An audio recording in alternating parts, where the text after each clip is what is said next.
নমস্কাৰ, আজি মই লৈ আহিছোঁ এটা ব্ৰেকফাষ্টৰ ৰেচিপি চুজিৰে ভাপত দিয়া পিঠা। গতিকে আহকচোন মই এই পিঠা বনোৱা সাজটোতনো কেনেকৈ বনাওঁ আপোনালোকক দেখাওঁ। এয়া লৈ লৈছোঁ মই চুজি 1 কাপ আৰু ইয়াক কাজু কিচমিচ কেইটামান লৈ লৈছোঁ আৰু 2টা এলাচিও মই লৈ লৈছোঁ।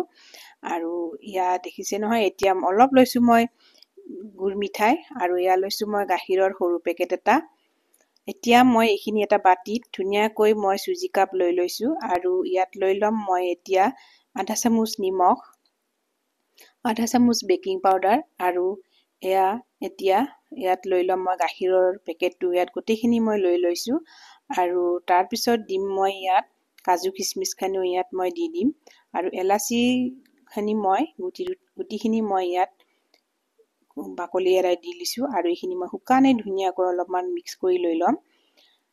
আৰু এতিয়া মই এইখিনি গাখীৰেৰে ধুনীয়াকৈ মই মিহলি কৰি ল'ম পিঠাৰ জোখত, মানে টেকেলি পিঠাৰ নিচিনাকৈ মই গুলি ল'ম, যিখিনি আমি লৈ লওঁ, বেছি পনীয়া নকৰোঁ। এতিয়া ইয়াত মই বাতিটোত মই মানে পিঠা বনোৱা সাজটোত অলপ ৰিফাইন দি মই মুচি লৈছিলোঁ। এয়া দেখিছেনে, মই ভৰাই ল'লোঁ। ইয়াত মই মাজত দিছোঁ মই গুৰ মিঠাই, আপোনালোকে চেনি বা নাৰিকলো মই দিব পাৰে আৰু ঘোলটো আপোনালোকে দৈৰেও ঘুলি ল'ব পাৰে।